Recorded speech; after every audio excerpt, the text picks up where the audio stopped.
The first WWE Hall of Fame inductee has been revealed, and it's quite shocking. Also, another major WWE announcement. And yes, we are going to talk about some backstage problems, and this is a big one. Yes. What's going on, everybody? Welcome back to the Ango Show. I want to kick things off with Tessa Blanchard. If you were watching the Ango live, then you know, the Ango Show live, I should say, then you know we discussed this. Chris Prolific, a.k.a. Chris Featherstone from Sportskeeda, he's been breaking a ton of stories as of late, and this one seems to be very interesting considering the situation at hand. He put out a tweet today saying he was informed that Tessa Blanchard had many problems in CMLL and yelled at a few girls in the locker room, which led to meetings with the whole women's roster and the boss because of all the drama. Now, obviously, this is a very big deal because Tessa Blanchard is part of TNA, and a lot of people have been very, very clear that they do not support her in TNA. A lot of fans have been booing her and the FU chants. Obviously, a lot of fans thought that TNA really, really messed up by bringing her in. And listen, we all know that Tessa is a great performer in the ring. Obviously, this is he say, she say. This is wrestling gossip, right? And obviously, for Tessa, there has been a lot of controversial things that have been brought up, allegedly.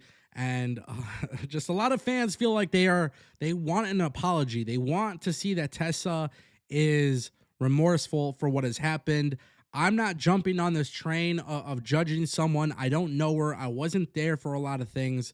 But when you hear of the past stories and then you're hearing of this, a lot of people obviously have a right to be concerned, especially when Tessa is speaking publicly about, never saying never to being on Raw on Netflix, never saying never to a match with Rhea Ripley. And then you kind of have to wonder, would WWE risk bringing in Tessa Blanchard, seeing the reaction that TNA has gotten since bringing her into the company? And that's obviously the big thing here. WWE has a partnership with TNA, and there is a lot of great matchups you can have with Tessa in WWE. That's obviously for certain. But seeing the reaction that she's been getting, and then also seeing things like this being reported, if it's true, yeah, it makes a lot of sense for WWE to not necessarily want to be involved in that. And that obviously makes things a lot more trickier and a lot more difficult to work with, which it's really unfortunate. I don't know what those situations may have been backstage in CMLL, and we don't know if it's, if it's 100% accurate. We don't know the whole scenario surrounding it. But obviously, you can't ignore those things when it's being talked about because Tessa is arguably one of the best out there. But when you have backstage problems like this following you like a dark cloud or like a shadow that never leaves, it does prevent people from working with you and companies from working with you. That brings us to our next topic, WWE Clash in Paris. It's a new PLE. It's going to be taking place on August 31st, Labor Day weekend. It's going to be taking place at the Paris La Défense Arena.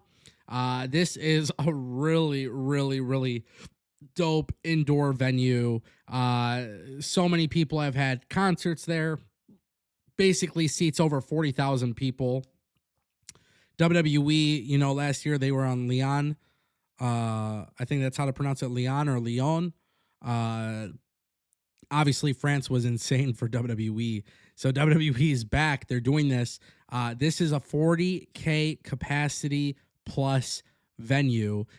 Clash in Paris. It's not Clash at the Castle, which makes you wonder what WWE could be doing there next year in the UK if they have any plans.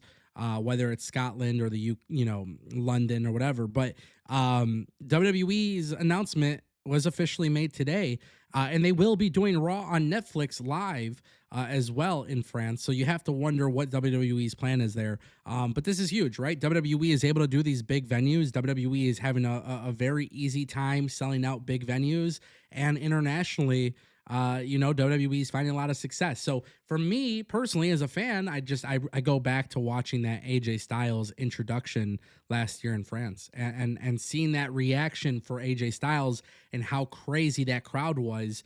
Of course, I'm going to be incredibly excited to watch Clash in Paris. I look forward to it. It's another B-level pay-per-view. This is not a WrestleMania. This is not SummerSlam, but I think WWE will sell the 40K easily. I think this crowd will be absolutely on fire. And I think if there is a really, really good reaction from the crowd, I think it is safe to say that WWE will probably keep going back to France. There's other rumors of Mexico and Italy possibly getting a PLE as well. So those are things to definitely pay attention to. But WWE, TKO, they're really focused on that international expansion. They continue to do so. They continue to put a lot of emphasis on that, and obviously that is a good thing. So we'll see what happens as we get closer and closer to the event. But Labor Day weekend, it's going to be massive. It's going to be a great time for pro wrestling fans. And then obviously we'll have to see what happens with AEW potentially doing All Out, or do they move it, or whatever it may be. So Labor Day weekend's always big for professional wrestling. WWE is going to keep that up. They're going to go to Paris. I think that's really dope. It would be really nice to go because I've never been to France, but let's see what happens, man. This is good stuff for the WWE. Definitely love seeing them try new things and doing things a little bit differently. That brings us to our final topic. Triple H is being inducted into the Hall of Fame. And boy, Twitter is absolutely funny. PWInsider.com reported that it was announced during a WWE town hall meeting for the company employees.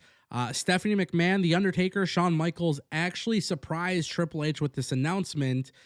It was being said that Triple H was completely caught off guard and got very emotional. There was also something being said that Triple H also joked that he was going to kill WWE President Nick Khan for the surprise. Obviously, we all know that Triple H has a Hall of Fame worthy career. The reason why social media is so funny right now, though, is because we are living in the Triple H era, right? Triple H is running and doing things and absolutely killing it right now. And it's obviously thanks to Triple H and his leadership and running creative. So a lot of people think this is Triple H doing it to himself. Listen, I don't know. Personally speaking, Triple H has had a Hall of Fame career. I don't think there's really an argument with that. I think people want to just be outraged, which is fine. If Triple H has inducted himself into the Hall of Fame, yeah, it's funny. Do I genuinely believe that's the case? No. There's a lot of other people that are accounting for this, saying that he was genuinely surprised. Now the question remains, who actually inducts Triple H into the Hall of Fame, and how do they go about that thing? But yeah, I don't know, man. The Hall of Fame, I feel like the Hall of Fame has some issues. So hopefully we get some really good inductees this year. I look forward to seeing what happens. And hopefully Triple H delivers a incredible speech and one that kind of peels back the curtain a little bit. He's obviously a tremendous talent. We're not stupid. A lot of people loved watching Triple H growing up, and obviously he's become very synonymous with the WWE brand, and now he's taking that creative leadership. Do I think it's a big deal that he's going into the Hall of Fame? No, I do not. But there are a lot of people missing from the Hall of Fame, so I'm hoping Triple H and the company decide to get them inducted. Ladies and gentlemen, that is the Ango Show.